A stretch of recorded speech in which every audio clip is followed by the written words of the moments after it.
Eu não sou contra, eu estou fazendo uma análise de um modelo que criou uma falsa sensação de conforto, que é essa memória afetiva, e que cobrou depois um preço muito amargo. O país quebrou. Pô. A conta veio. Então, a expansão do crédito virou inadimplência das empresas e das famílias. 77,8 de cada 100 famílias brasileiras, estatística permite você fazer 0,8 famílias, mas assim, 77 de cada 100 famílias estão endividadas com recorde de endividamento. Ciro, e esse consumo, na época, conseguiu ser convertido, por exemplo, para um aquecimento da nossa indústria? Não, tudo importado. Porque esse é o Destruir problema. a indústria brasileira manipulando a taxa de câmbio. Porque se aumentou o consumo, porque você falou assim, essa foi uma época boa. Então, acho que depende da análise. Sim, acho que essas famílias que eram pobres, que tiveram um aumento, né, do poder de compra, isso com certeza impactou positivamente a vida delas e tiveram acesso que nunca tiveram. Sim. Mas, ao mesmo tempo, a desindustrialização corroeu o emprego deles. Então, na hora que essa onda passou, essas pessoas ficaram... E aí veio um monte de tentativas de tentar... E dava pra gente manter tudo isso daí e fomentar a indústria brasileira ao mesmo tempo? Essa é a base da minha ideia, da proposta.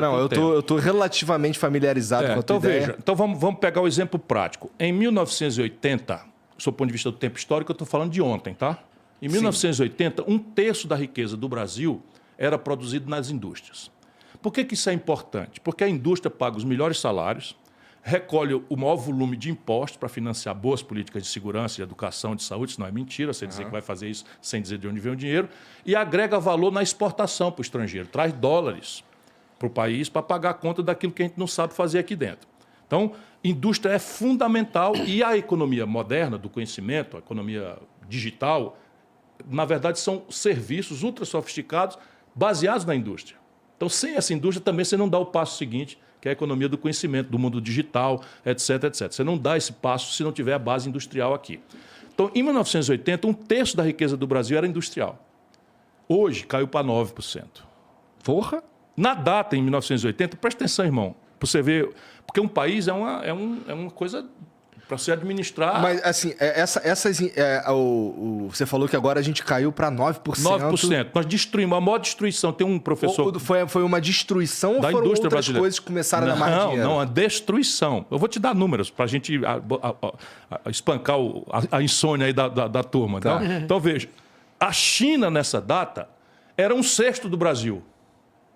Só que a China já tinha 800 milhões de habitantes e o Brasil estava ali com 150 milhões de habitantes. Então, nós éramos muito mais ricos relativamente do que a China. Meu irmão, a China hoje está descambando para 20 vezes o Brasil. Quem está certo, eles ou nós? Foi destruição mesmo da indústria brasileira. Tem um estudo de um professor coreano que identifica como o maior episódio de destruição industrial da história do capitalismo mundial. O que precisa ser feito para destruir as empresas do Brasil?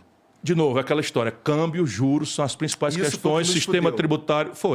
Deixa eu te dar o número. Quando você tem um câmbio manipulado, a proporção... Eu quero ver se eu acho um jeito de explicar. Para você é simples, eu quero ver para a gente subir a favela. Se o povo entender isso, a gente vira o jogo.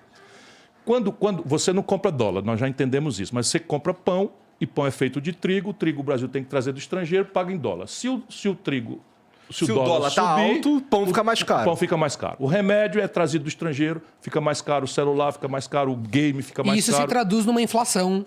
E aí vem uma inflação que não é de demanda, é de custo. Então, aumenta o custo. Aí eles atiram com juros sem... Enfim, e não adianta mas vamos nada, voltar certo. aqui.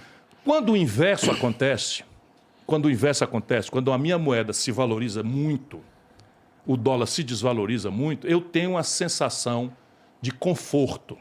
Isso pode ser conseguido de duas formas. De uma forma sadia, qual é? Eu tenho um produto industrial poderoso, vendo lá fora, ganho muito dólar. Quando eu ganho muito dólar, a minha moeda se valoriza e eu fico sólido e isso ninguém vai me tomar.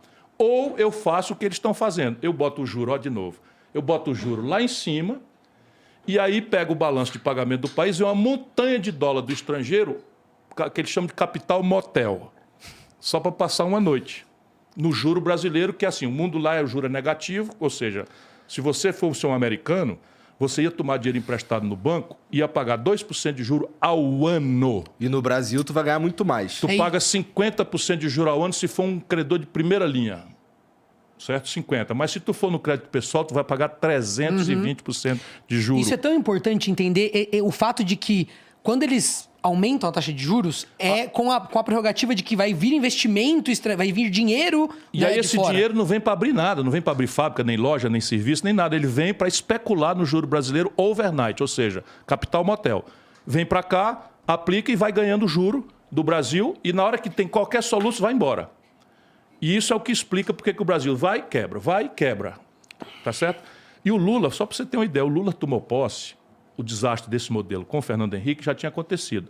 A taxa de câmbio, se fosse em dezembro agora, passado, eu fiz o cálculo, mas isso não mudou muito não. Seria hoje R$ 9,20. Só para você ter uma ideia, hoje está R$ 4,80. A valor constante, se o Lula tivesse tomando posse em dezembro agora, a taxa de câmbio estaria R$ 9,20. 8 anos depois, já com a inflação dentro, ele entrega para Dilma 1,75. Ou seja, aloprou, a moeda brasileira se valorizou como nenhuma outra moeda do mundo. Por quê? Porque o Brasil aumentou a exportação, porque isso aqui. Não, juros altíssimos, capital motel aqui dentro. Artificialmente, nossa moeda se valorizou, todo mundo ficou mais barato sair de São Paulo para Miami do que ir para Fortaleza, todo mundo comprando no celular, todo mundo se endividando, não sei o que e tal. Veio a Dilma e quebrou. Mas calma, ao mesmo tempo disso, que essa é a chave, ao mesmo tempo disso acontece um processo por causa da tributação, como ela é feita, e dos juros altos, das empresas e as indústrias irem se desfazendo. Entendeu? Sim, porque o juros está tão alto, vai passando os anos. Se o importado fica mais barato, o seu não compete. Você tem problemas, como ele está falando, sistema tributário caótico, que é o mesmo.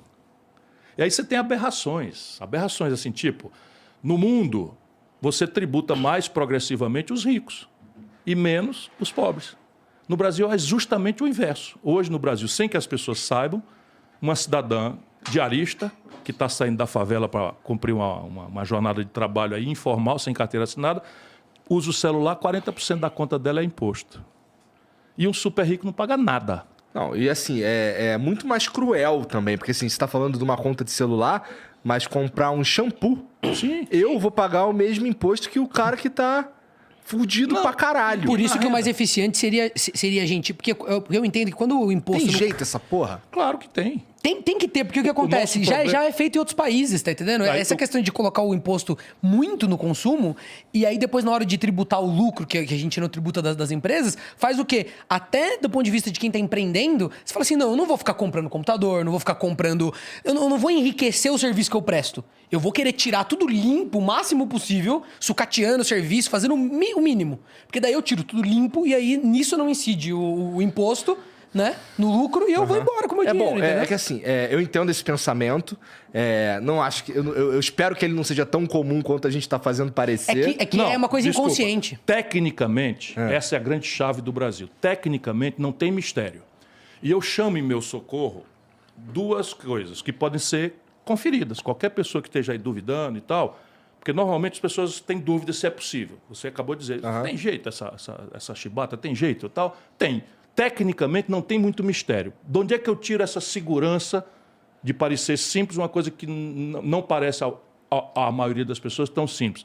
De duas coisas, a literatura, né? E as melhores práticas internacionais.